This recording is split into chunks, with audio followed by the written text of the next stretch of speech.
नमस्कार, आप सभी का स्वागत है हमारी खास पेशकश में। भारतीय बाजारों में कई जगहों पर तो बढ़िया तेजी देखने को मिल रही है, लेकिन कई जगहों पर अभी भी इंडिसेस एक रेंज के अंदर फंसा हुआ है, खासतौर से मिड कैप स्मॉल कैप जहां पर उतना एक्शन नहीं आया है। तो क्या अब मिड कैप स्मॉल कैप की बारी है? इन सब पर हम बातचीत कर लेते हैं और आज हमारे साथ बातचीत करने के लिए एक और खास मेहमान मौजूद हैं और एक लंबे अंतराल के बाद आज उनसे मुलाकात हो रही है। वो है कुणाल रामबिया साहब।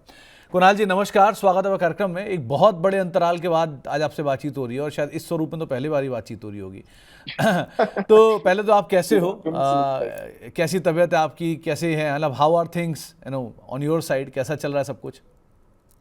गुड आफ्टरनून सुमित भाई। Yes, we are meeting after very long time. I think last मुलाकात हमारी स्टूडियो में हुई थी और उसके बाद आज पहली बार मिल रहे हैं। All good, markets are doing good और इसी तरह से हमारा पोर्टफोलियो भी ठीक से चल रहा है।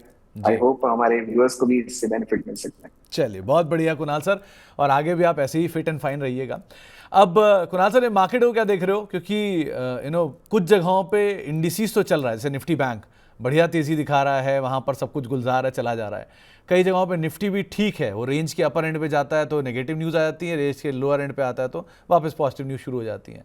लेकिन इन दोनों के बीच में मिड कैप बेचारा पिसा पड़ा है, वहाँ कुछ नहीं हो रहा। वहाँ कुछ चल रहा है तो चलता है स्पेसिफिक, बाकी टूट जाता है। सो ओवरऑल मार्केट को आप कैसे देख रहे हो? क्या किया जाए बाजार में भी?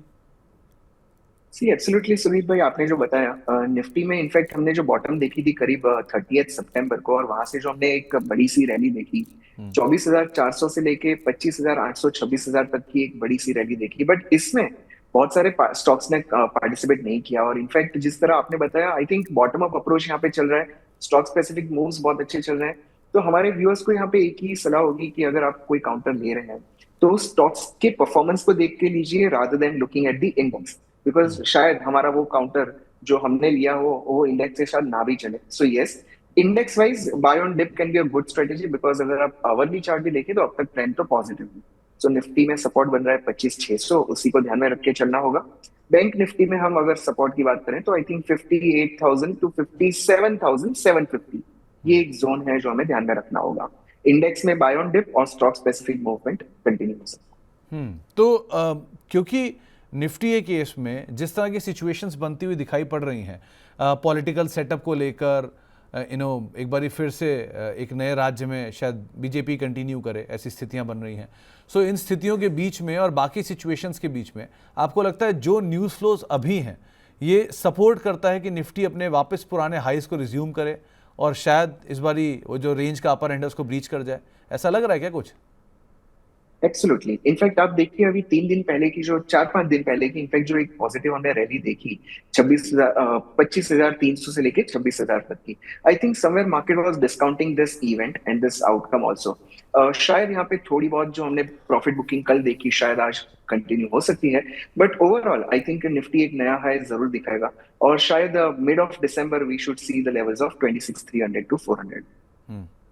ओके और निफ्टी बैंक, क्योंकि अब तक तो ग्रोथ ड्राइवर रहा है, लेकिन वो अकेला ग्रोथ ड्राइवर नहीं संभाल पाएगा बाजार को। So sometimes they need another support, जो शायद आईटी का सपोर्ट आ सकता है। ऑटो ऑलरेडी अपना काम कर चुका है, मेटल अपना काम कर चुका है। सो क्या आईटी की तरफ से सपोर्ट आना बनता है?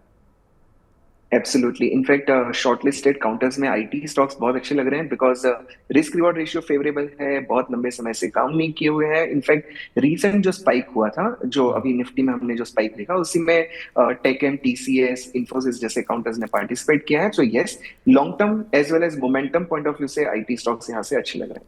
तो कुणाल सर, आईटी क्या कॉन्ट्राबेट हो सकता है? क्योंकि इस समय के केस में अभी कोई पिक नहीं कर रहा उनको, इसलिए क्योंकि वहाँ पर कोई ग्रोथ नहीं है। वैल्यू है लेकिन ग्रोथ नहीं है। सो आज के डेट में क्या आईटी को अगर पिक करना जाए तो किया जा सकता है? और अगर हाँ, तो यहाँ पर भी तीन पक्ष हैं, large cap, mid cap, small cap. तो कौन से वाले पक्ष के साथ आप ज़्यादा कंफर्टेबल हो?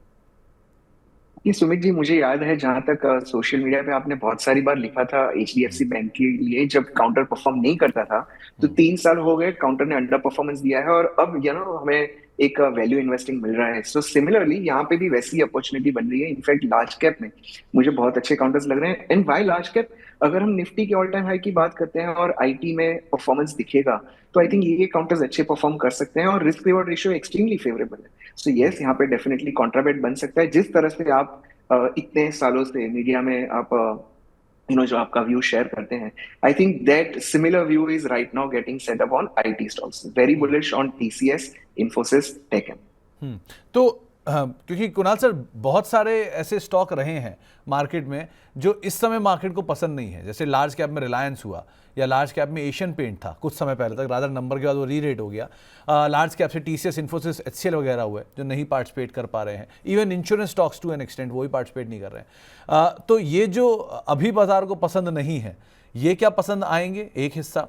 दूसरा जो बहुत पसंद है, जैसे एम सबको पसंद आ रहा है इस समय, एसबीआई नया हाई बनाने की तरफ जा रहा है बैंकिंग साइड पर, या to an extent Bajaj duo या बाकी स्टॉक्स ऑटो के या मेटल के टाटा स्टील वगैरह। सो इनमें जो बहुत पसंद है, इनमें क्या करें? तो बहुत केस टू केस बेसिस पे रहें या उनको शॉर्ट करें, इनमें लॉन्ग जाएं? सुमित जी, यही बात ना आपसे बात करने में बहुत मजा आती है। इनफैक्ट आप पहले भी हम ये बहुत सारी बार बात कर चुके हैं। मार्केट में मोमेंटम आने के बाद बहुत सारे लोग इसमें पार्टिसिपेट करते हैं, लेकिन अगर वैल्यू इन्वेस्टिंग में अगर यही काउंटर्स हमें बॉटम में मिल रहे हो, जहाँ पे रिस्क रिवॉर्ड रेशियो फेवरेबल हो, तो डेरिवेटिव पोजीशंस भी क्रिएट की जा सकती है। इनफैक्ट रेगुलर इनकम के लिए short straddle and long futures भी क्रिएट किया जा सकता है। सो यस, अगर अगर मैं वो कॉन्ट्रेडिक्टरी व्यू से बात करूँ तो मुझे आईटी सेक्टर यहाँ से बहुत पसंद है।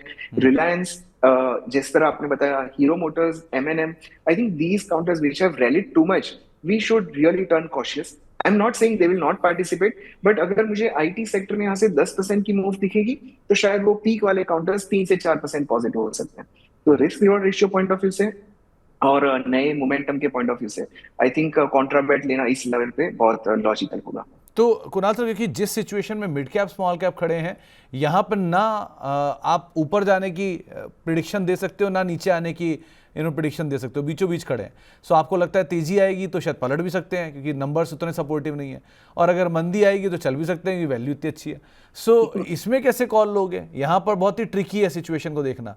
यहाँ कोई आउटराइटली ब्लैंकेट कॉल है या बहुत स्पेसिफिक रहना जरूरी है? Bottom up approach I think यहाँ पे बहुत पॉजिटिव रहेगा। इनफैक्ट आज एक स्टॉक की बात करें तो Ather, look at the counter, I mean yesterday we saw the numbers and today it's up by 11%। Extremely overvalued, oversold counter था, बट ओवरसोल्ड होने के बाद मोमेंटम उसने कल और आज में पिकअप किया और काउंटर 15 से 18% एज ऑफ नाउ 2 दिन में दे चुका है। सो जब एक री रेटिंग का रीजन मिले, आई थिंक मिड कैप में तब हमें पार्टिसिपेट करना होगा। Large cap seems no brainer for now. जिस तरह से आईटी काउंटर्स अच्छे लग रहे हैं, I think that can be a good value pick for now, जहां पे हमें रिस्क रिवॉर्ड रेशियो फेवरेबल मिलेगा और फर्दर डाउनसाइड की जगह तो कम होगी। मिड कैप को as of now stock specific basis पे ही लेंगे। तो एक बात बताओ कुणाल सर, अगर मिड कैप स्मॉल कैप में कुछ पिक करना हो अभी के लिए, कोई सेक्टर स्पेसिफिक, क्या पीएसयू बैंक जो या चल चुके हैं, या पीएसयू कंपनीज जो चलकर टूटे पड़े हैं, डिफेंस जो फ्लेवर थे अब नहीं रहे, रेलवे जो फ्लेवर थे नहीं रहे, या मिड कैप आईटी जो फ्लेवर ही नहीं है, सो यहाँ क्या आप जाओगे? ग्रीन एनर्जी, इतनी सारी थीम है, तो कैसे पिक करें, कैसे चूज करें?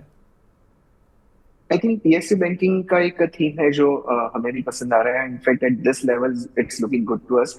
सेकंड है, अगर फर्टिलाइजर सेक्टर देखना हो तो आई थिंक फर्टिलाइजर सेक्टर में भी मोमेंटम थोड़ा सा शायद ड्यूरिंग मॉनसून सीजन पिकअप हुआ था, बट अभी लैकलस्टर है, लेकिन वॉल्यूम्स बहुत अच्छे बने हुए थे जिसमें सेलिंग वॉल्यूम अब तक नहीं दिखे हैं। सो आई थिंक वहां पे स्टॉक स्पेसिफिक जा सकते हैं। So for now mid caps में हमने 2 सेक्टर सिलेक्ट करके रखे हैं। फर्स्ट इज पीएसयू बैंकिंग थी and the second is fertilizer थी, और इसमें स्टॉक स्पेसिफिक जा सकते हैं। एक बहुत ही फेवरेट सेक्टर जो बाजार को पसंद आ रहा है वो है हॉस्पिटल। ज़बरदस्त तेज़ी इस पूरे सेक्टर में आई है, चाहे कोई भी नाम उठा लो आप, मैक्स से लेके अपोलो से लेके फोर्टिस से लेके एस्टर से लेके, सभी बढ़िया चले हैं। सो इधर क्या करें, जो कि ये बहुत चले हुए हैं। एक और फेवरेट सेक्टर है जो था पहले डार्लिंग, अभी आजकल नहीं है, वो है लिकर, जो पहले चला हुआ था अब नीचे है। सो दोनों ही को रिलेटेड है ऑब्वियसली, लेकिन किया क्या जाए लिकर में और हॉस्पिटल में? सी टू मच वैल्यू और सीन। अगर मैं अपोलो हॉस्पिटल की बात करूं जो हमारा इन हाउस भी पिक था, इस काउंटर ने कभी नेगेटिव ट्रेंड दिखाया ही नहीं है। इनफैक्ट 2021-22 से लेके अब तक पॉजिटिव ट्रेंड चल रहा है। ये पूरे पॉजिटिव ट्रेंड में रिसेंटली ये काउंटर साइडवेज कंसोलिडेशन में आ चुका है। अगर मेरे पास फंड क्रंच होगा, I think this is a good level where I can think of switching from the hospital sector to mid cap IT, अगर मुझे मिड कैप नहीं रहना है तो। अदरवाइज लार्ज कैप की तो हमने ऑलरेडी बात कर चुके हैं। लीकर सेक्टर में क्लोजली ट्रैक नहीं कर रहा हूँ, तो शायद मैं उस पर ज्यादा as of now comment, without looking at the charts I won't be able to comment. अच्छा, दूसरा चलो लिकर से मैं थोड़ा डिविएट कर जाता हूँ, आते हैं एफएमसीजी पर, क्योंकि ये भी उसी स्पेस का एक छोटा सा हिस्सा था। सो एफएमसीजी डिमांड साइड स्ट्रांग है, ऑब्वियसली वहाँ तक परमानेंट डिमांड रहती है, जीएसटी कट का बेनिफिट भी है, लेकिन ये सेक्टर बहुत शांत है, आईटी की तरह बिल्कुल शांत बैठा हुआ है। यहाँ क्या करें? बहुत ही फेवरेबल यहाँ पे पोजीशनिंग बनाई जा सकती है अगर हमारे व्यूअर्स और जो रेगुलर डेरिवेटिव ट्रेडर हो उनके लिए एक मैं स्ट्रेटेजी सजेस्ट करूंगा। एचयूएल में सी ये काउंटर्स कोई एक ट्रेंड तो नहीं दिखा रहा है, और एज ऑफ नाउ वो रेंज के लोअर एंड पे मिल रहा है, तो 2400 के लेवल पे है। तो यहाँ पे what we generally do is going long on the counter because support पे मिल रहा है, and at the same time short straddle collar कुछ सेल करके रखते हैं। सो जो भी बचे हुए 15 दिन हैं, कैलेंडर डेज हैं ये मंथ के, इसी में हम 2.5 to 3% की रेगुलर इनकम इसमें से जनरेट कर सकते हैं। सो पूरा पूरा एफएमसीजी सेक्टर जो साइडवेज कंसोलिडेशन है, I think this can be a good opportunity for the derivative trader. किसी को अगर बाय एंड होल्ड करना है तो I think IT can be a better choice because momentum already दिख चुका है, but FMCG can be a good trading bet from here. तो कुणाल सर, इस सिचुएशन में जो बाजार का अभी का सिनेरियो है, आप आउटराइटली बाय के मोड में हो 1, या वेट एंड वॉच के मोड में हो 2, या आपको लगता है कि नहीं यार अभी कुछ नहीं करना, अभी बेचो, सिर्फ बेचो, आउटराइटली सेल के मूड में हो, या चौथा भी मोड है कि आप हर सेल ऑन मतलब हर डिप पर बाय के मोड में हो। सो आप किस मोड में जाओगे? सुमित जी, यहाँ पे we generally follow the trend. हमारे जो मोमेंटम पोर्टफोलियो है, मोमेंटम पोर्टफोलियो में we keep on buying on every decline, क्योंकि अगर अगर ट्रेंड पॉजिटिव है तो मुझे रिट्रेसमेंट में जो काउंटर मिलेगा मैं डेफिनेटली बाय करूंगा। So generally we go for buy on dip strategy for now, unless and until technically previous bottom जो भी हमने सिलेक्ट करके रखा होगा वो जब तक ब्रेच नहीं होता। तो इंडेक्स प्रेजेंट लेवल्स पे वेट एंड वॉच है, बट करेक्शन थोड़ा सा भी आता है तो बाय ऑन डिप की रणनीति एज ऑफ नाउ रहेगी। बट अगर वो ट्रेलिंग स्टॉप लॉस ट्रिगर होता है तो we will take an exit no matter what. Selling as of now is not on the cards for us because trending counters जो है उसी में होल्ड है एज ऑफ नाउ। अगर पिक करना हो मिड कैप से कुछ कंपनीज को स्पेसिफिक, जैसे आपको आईटी में बेटर लग रहा है लार्ज कैप में, लेकिन अगर मिड कैप में कुछ पिक करना हो, सो क्या आप पिक करोगे? सी एक सीआरएम सिल्क है काउंटर, देखिए अगर आप ट्रेंडिंग है, और इनफैक्ट इसकी जो बॉटम बनी थी वो करीब अगस्त में बनी थी 575 580 लेवल्स पे, वहां से ये काउंटर ट्रेंडिंग में आया है और एज ऑफ नाउ 790 चल रहा है। In fact as of now at this level post result it's looking very good to me. So with the stop loss of 765 I think CRM silk में भी पोजीशन बनाई जा सकती है। इसका पोजिशनल टारगेट हमारा 850 रहेगा, बट ट्रेंड अगर ओपन रहेगा तो हम ट्रेडिंग स्टॉप लॉस अडॉप्ट कर सकते हैं। Second is Kaveri seed. Again ये काउंटर आप देखिए 3 दिन पहले 990 950 तक गया था। इनफैक्ट 3 दिन में ये काउंटर बहुत ही अच्छा रिवर्सल दिखा के 1070 पे चल रहा है, लॉन्ग टर्म सपोर्ट पे मिल रहा है। सो अगर किसी को पोजिशनली इसमें जाना हो तो with the stop loss of 991 can go long, and target इसका मोमेंटम बेस्ड टारगेट इज 1220।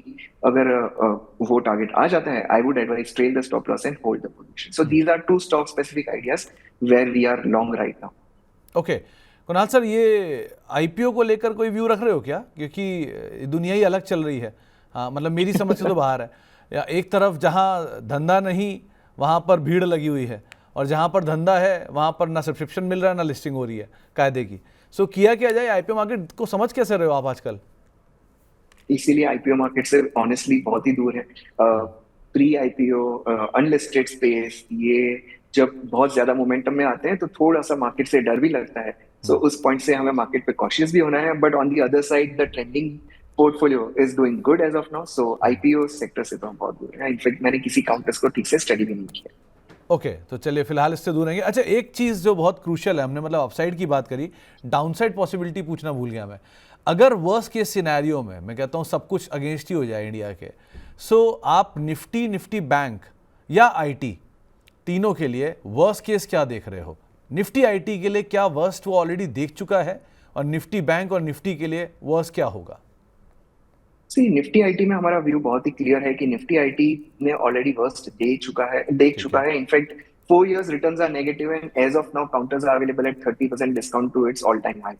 इससे बुरा और क्या हो सकता है? सो उससे तो हम डेफिनेटली बाय के पोर्टफोलियो में एज ऑफ नाउ रख रहे हैं। निफ्टी अगर 25,500 के लेवल को डिसाइसिवली ब्रेक करता है तो I think Nifty can come down to 24,600। ये पॉसिबिलिटी मैं रूल आउट नहीं कर रहा हूँ। 24,600 पे बाइंग करना लॉजिकल होगा, but for now trailing stop loss is 25,500। अगर ये टूटता है तो 24,600 तक के लेवल्स देखने मिल सकते हैं। और बैंक निफ्टी में एज ऑफ नाउ हमारा जो ट्रेलिंग स्टॉप लॉस है वो बीच का जो रीसेंट डिप था वहीं पे रखा हुआ है 57,500। अगर ये ट्रिगर हो जाता है तो हमें बैंक निफ्टी शायद 55,500 तक या 55,750 तक देखने मिल सकती है। These are two worst possible scenarios right now. अगर वो अचीव आ जाता है, अगर वो लेवल स्क्रीन पे देखने मिल जाते हैं तो शायद हमारा व्यू और बेरिश हो सकता है, but for now these are the levels to watch out for. Okay, और लास्टली गोल्ड एंड सिल्वर, इस पर तो बात करना बनता ही है। सो जबरदस्त तेजी सोने ने दिखाई, हल्का भी हुआ, हल्का होकर फिर चल पड़ा। सो ना केवल ये बल्कि इससे रिलेटेड सारे स्टॉक भी भागना शुरू हो गए, मुथूट एंड ऑल। सो क्या किया जाए गोल्ड एंड सिल्वर की रैली में? सी ओवरऑल ट्रेंड डेफिनेटली बहुत ही स्ट्रांग है। इनफैक्ट गोल्ड ने जो लास्ट रैली बताई थी 98,500 से लेके 1,30,000 तक की, इसके बाद ये थोड़ा सा साइडवेज करेक्शन अगर कंसोलिडेशन में आता है तो nothing wrong about it. So gold में एज ऑफ नाउ जो ट्रेलिंग स्टॉप लॉस बन रहा है वो रीसेंट बना हुआ बॉटम बन रहा है विच इज 1,19,500। और जो इसका रेजिस्टेंस बन रहा है, गैप डाउन हुआ था करीब 21-22 अक्टूबर के बीच में, वो लेवल है 1,27,000। इन दोनों के बीच में अगर गोल्ड रहता है तो I think broadly it's a good sign. Consolidation price correction की जगह पे टाइम करेक्शन देगा, तो इसमें भी एज ऑफ नाउ बने रहने की सलाह बनेगी। और सिल्वर की अगर बात करें तो सिल्वर ने भी गोल्ड की तरह बहुत अच्छी रैली दिखाई थी। As of now sideways consolidation है, सपोर्ट बन रहा है 1,45,000 पे, रेजिस्टेंस बन रहा है 1,65,000 पे। रेंज बाउंड रहे और अगर 1,45,000 पे हमें बाय करने मिले तो बाइंग की सलाह बनेगी। ओके, तो एक राय आपको दी गई है गोल्ड, सिल्वर और बाजार को लेकर भी। कुणाल सर, बहुत बहुत शुक्रिया कार्यक्रम का हिस्सा बनने के लिए और बातचीत करने के लिए। अच्छा लगा आपसे काफ़ी समय बाद बातचीत करके, आगे भी मुलाकात करते रहेंगे। लेकिन बहुत बहुत शुक्रिया सर हमारे साथ जुड़ने के लिए, कार्यक्रम का हिस्सा बनने के लिए और सभी सेक्टर, शेयर, बाजार पर हमसे डिटेल में चर्चा करने के लिए। बहुत बहुत शुक्रिया सर हमसे मौजूद रहने के लिए। अब इसी के साथ इस शो को तो यहीं समेटेंगे, एक ब्रेक का वक्त है। ब्रेक के बाद लौटेंगे और खबरों का सिलसिला बना रहेगा। नमस्कार।